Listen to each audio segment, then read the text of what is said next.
ایمان دل میں اتر جائے تو کون نہیں جانتا کہ دل میں جو بات اتر جائے وہ عمل پر ضرور اثر انداز ہوتی ہے. یہ بات سیدھی سی ہے. دل میں یقین ہو عمل اس کے مطابق ہوگا. 2 اور 2 4 کی طرح مثالیں دے دوں آپ کو. آپ کو یقین ہے آگ جلاتی ہے, آپ ہاتھ ڈالتے ہیں اس میں, کیوں؟ یقین ہے کہ جلاتی ہے, لہذا کوئی شخص ہاتھ نہیں ڈالے گا. غلطی سے پڑ جائے تو پڑ جائے, جان بوجھ کے کون ڈالے گا؟ اچھا, میں بلکہ یہاں تک کہا کرتا ہوں کہ یقین تو بڑی دور کی شے ہے. گمان بھی ہو, گمان, اس کا نتیجہ بھی عمل میں نکل آتا ہے. کون شخص نہیں جانتا کہ سارے سانپ زہریلے نہیں ہوتے؟ معلوم ہے نا.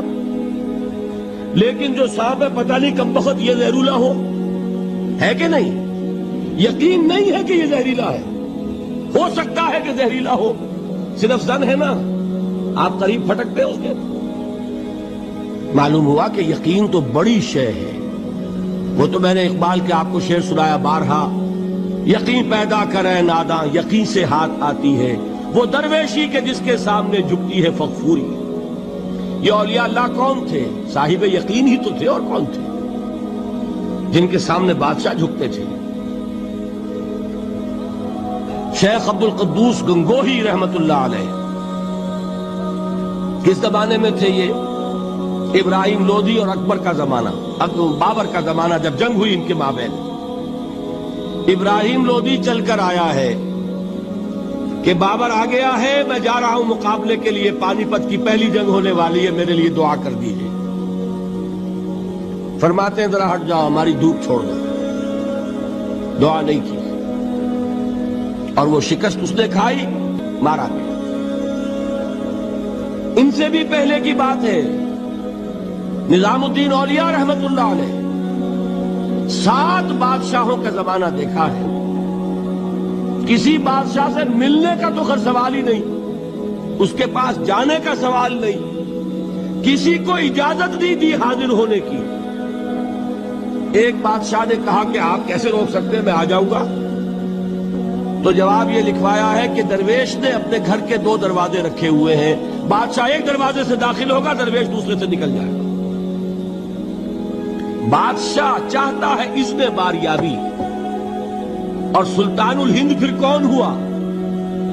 سلطان الہند تو پھر نظام الدین اولیاء ہوئے, جس کی قدم بوسی کے لیے بادشاہ آنا چاہتا ہے اور وہ اجازت نہیں دے رہے.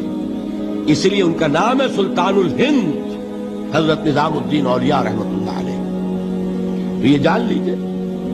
ایک اور کا واقعہ ابو علی قلندر کا ہے.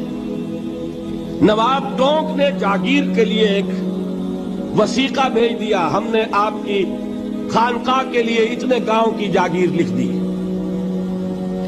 اسی کاغذ کے پشت پر ایک شعر لکھا, ماں آبروئے فقر و قناعت نہ باختیم, با میر خان بگوئے کہ روزی مقدر است. جاؤ میر خان سے کہہ دو, نواب ٹونک سے, ہماری روزی اللہ کے ہاں مقدر ہے, لکھی ہوئی ہے. ہم تمہارے ہاتھ اپنے فقر اور درویشی کی عزت بیچنا نہیں چاہتے, لے جاؤ اپنا وثیقہ. کون تھے یہ؟ صاحب یقین.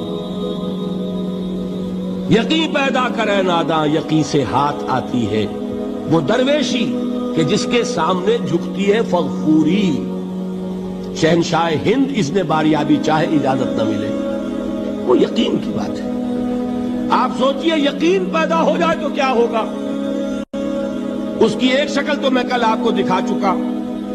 توکل ہوگا, راضی برضا ہوں گے, خوف نہیں ہوگا, حزن نہیں ہوگا. ڈر کاہے کا؟ میرا محافظ میرا رب. اچھا, اس نے ہی کوئی چیز میرے لیے لکھ دی ہے تو کون محافظ ہو سکتا ہے؟ اور اللہ سے بچانے والا کوئی ہے؟ اور ہم اللہ کی طرف سے مقرر کردہ کسی چیز سے بھاگیں گے کیا؟ وہ تو ہمارا محبوب ہے, محبوب کی رضا اسی میں ہے. حاضر ہیں ہم. نہ شبد نصیب دشمن کے شبد ہلا کے تیغت, سری دوستہ سلامت کے تو